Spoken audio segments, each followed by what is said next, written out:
13वीं सदी ईस्वी के आगाज में शुमाल मगरबी एशिया की चरागाहों से एक ऐसा बगोला उठा जिसने दुनिया की बुनियादों को तहोबाला करके रख दिया। चंगेज खान की सफाक दानिश की रुत पर सवार मंगोल मौत और तबाही का हरकारा साबित हुए और देखते ही देखते शहर के बाद शहर, इलाके के बाद इलाका और मुल्क के बाद मुल्क उनके आगे सरनगू होते चले गए। महज चंद अशरों के अंदर अंदर खून की होली खेलते, खोपड़ियों के मीनार खड़े करते, हंसते बसते शहरों की राख उड़ाते चंगेज खान के जर्नैल बीजिंग से मास्को तक फैली दुनिया की तारीख की सबसे बड़ी मुतसिल सल्तनत के मालिक बन गए। अपने अरूज के दौर में मंगोल सल्तनत 3 करोड़ मुरब्बा किलोमीटर पर फैली हुई थी। आज इस इलाके की कुल आबादी 3 अरब नफूस पर मुश्तमिल है। लेकिन चंगेज खान की कामयाबियां सिर्फ मैदान जंग तक महदूद नहीं थीं। एक और मैदान में भी उसकी फतूहात इतनी ही हैरत अंगेज हैं। चंद बरस पहले एक जीनियाती तहकीक से मालूम हुआ कि साबिक मंगोल सल्तनत की हदूद में रहने वाले 8% के करीब मर्दों के वाई क्रोमोसोम के अंदर एक ऐसा निशान मौजूद है जिससे जाहिर होता है कि वह मंगोल हुक्मरान खानदान से ताल्लुक रखता है। इस तहकीक से ये नतीजा निकलता है कि दुनिया में तकरीबन 1 करोड़ 60 लाख मर्द या दुनिया के मर्दों की कुल तादाद का 5% ऐसे हैं जिनके खून का रिश्ता ऊपर जाकर चंगेज खान से मिलता है। पाकिस्तान में ये मखसूस निशान हजारा कबीले के अफराद के DNA में पाया जाता है जो वैसे भी खुद को मंगोल कहते हैं। इसके अलावा मुगल, चुगताई और मिर्जा नामों वाले बाज लोग भी अपने आप को मंगोल नस्ल का बताते हैं। किसी एक शख्स की इतनी औलाद कैसे हो सकती है?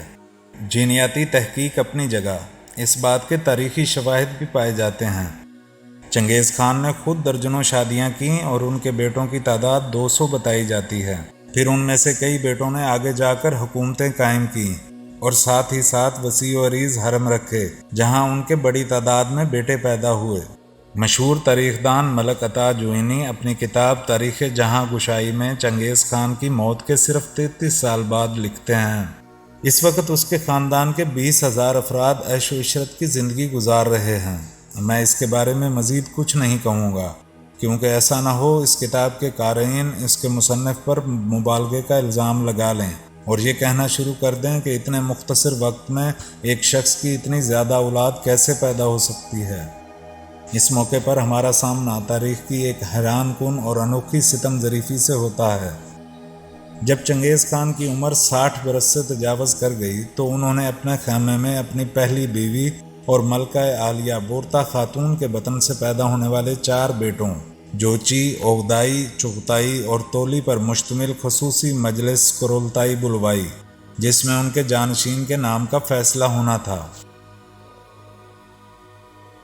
चंगेज़ खान ने कुरोलताई का आगाज़ कुछ यूँ किया, अगर मेरे सब बेटे खाकान बनना चाहें और एक दूसरे के मातहत काम करने से इनकार कर दें तो फिर क्या ये वही बात नहीं होगी जो पुरानी कहानियों के 2 सांपों के बारे में कही जाती है जिसमें से एक के कई सर और एक दुम और दूसरे का एक सर और कई दुमें थीं। चंगेज़ खान ने कहानी सुनाई कि जब मुतअद्दद सरों वाले सांप को भूख लगती थी और वो शिकार करने के लिए निकलता था तो उसके मुतअद्दद सर आपस में मुत्तफिक नहीं हो पाते थे कि किस तरफ जाना है। आखिर कई सरों वाला सांप भूख से मर गया जबकि कई दुमों वाला आराम से ज़िंदगी गुजारता रहा। उसके बाद खाकान आज़म ने अपने सबसे बड़े बेटे जोची खान को बोलने की दावत दी। कट्टर मंगोल हिफ्ज़ मरातब के मुताबिक पहले बोलने का हक़ देने का मतलब ये था कि बाकी भाई जोची की अवलियत कबूल कर लें। ये वो बात थी जो दूसरे नंबर वाले बेटे चुगताई को हज़म नहीं हो सकी। वो उठ खड़ा हुआ और अपने बाप को मुखातब करके कहा, क्या इसका मतलब है कि आप जोची को अपनी जानशीनी अनायत कर रहे हैं? हम किसी मरकत की नाजायज़ औलाद को अपना सरबराह कैसे मान सकते हैं? चुगताई का इशारा 40 बरस पुराने उस वाक़े की तरफ था जब बोरता खातून को चंगेज़ के मुखालफ कबीले मरकद ने अगवा कर लिया था। बोरता 1161 में अलखून कबीले में पैदा हुई थीं जो तिमोजन के बोरजगीन कबीले का हलीफ था। इन दोनों की बचपन में ही मंगनी हो गई थी जबकि शादी उस वक़्त हुई जब बोरता की उम्र 17 और चंगेज़ की उम्र 16 बरस थी। बोरता को समोर की पोस्तीन बतौर जहेज़ दी गई थी। शादी के चंद ही दिन बाद मरकद कबीले ने जोड़े के कैंप पर धावा बोल दिया। تیموجن اپنے 6 کم عمر بھائیوں اور ماں سمیت فرار ہونے میں کامیاب ہو گیا، تاہم اس کی دلہن پیچھے رہ گئی۔ مرکد اصل میں بورتا ہی کے لیے آئے تھے۔ کہانی کچھ یوں ہے کہ تیموجن کی ماں ہوئلن مرکد قبیلے سے تعلق رکھتی تھی اور اسے تیموجن کے باپ نے اغوا کر کے اپنی بیوی بنا لیا تھا۔ مرکد برسوں بعد بھی اس بات کو بھلا نہیں پائے تھے اور اب وہ بورتا کو اٹھا کر ہوئلن کا بدلہ لینا چاہتے تھے۔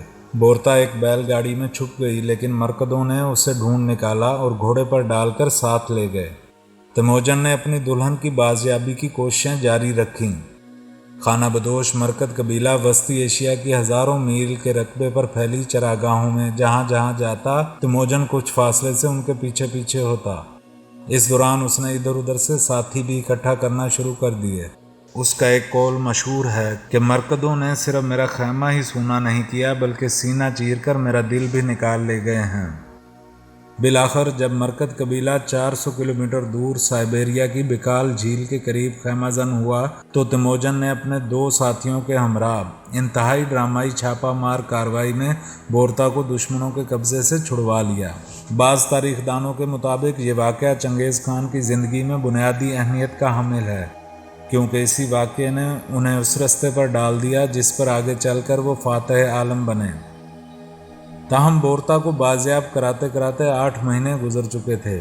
بورتا نے واپسی کے کچھ ہی عرصے بعد جوچی کو جنم دیا۔ اس وقت بھی چہمگوئیاں ہوئیں، لیکن چنگیز نے ہمیشہ جوچی کو اپنا بیٹا ہی تسلیم کیا، اور یہی وجہ ہے کہ وہ اپنی زندگی کے آخری دور میں اسی کو جانشین بنانا چاہتے تھے۔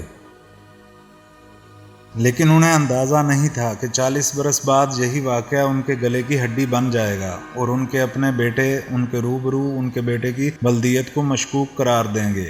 چغتائی نے جب جوچی پر الزام دھرا تو جوچی چپ نہ بیٹھ سکا۔ اس نے اٹھ کر چغتائی کو تھپڑ دے مارا اور دونوں بھائی گتھم گتھا ہو گئے۔ درباریوں نے بڑی مشکل سے دونوں کو چھڑوایا۔ چنگیز خان کو اندازہ ہو گیا کہ ان کے مرنے کے بعد تینوں چھوٹے بیٹے کبھی بھی جوچی کو بطور خاقان اعظم قبول نہیں کر سکیں گے اور آپس میں لڑ کر اس کی سلطنت کو پارا پارا کر دیں گے۔ اب چغتائی نے ایک تجویز پیش کی جس کی چھوٹے بھائیوں نے فوری تائید کر دی۔ اس نے بیچ کا رستہ پیش کیا کہ نہ میں نہ جوچی بلکہ تیسرے نمبر والے عہدائی کو خاقان بنا دیا جائے۔ چنگیز خان کو چوٹ تو گہری لگی تھی لیکن کوئی اور چارہ نہیں تھا۔ انہوں نے کہا، دھرتی ماں وسیع ہے اور اس کے دریا اور جھیلیں بے شمار ہیں۔ ایک دوسرے سے دور دور خیمے نصب کرو اور اپنی اپنی سلطنتوں پر حکومت کرو۔ یہ تاریخ کی عجیب و غریب ستم ظریفی ہے کہ آج جس شخص کی اولاد کروڑوں میں بتائی جا رہی ہے، اس کے اپنے بیٹوں نے اس کے منہ پر اس کے مقرر کردہ ولی عہد کو اس کا بیٹا ماننے سے انکار کر دیا تھا۔ 18 اگست 1227 کو آخری سانسیں لیتے وقت شاید چنگیز خان کو سب سے زیادہ دکھ اسی بات کا رہا ہوگا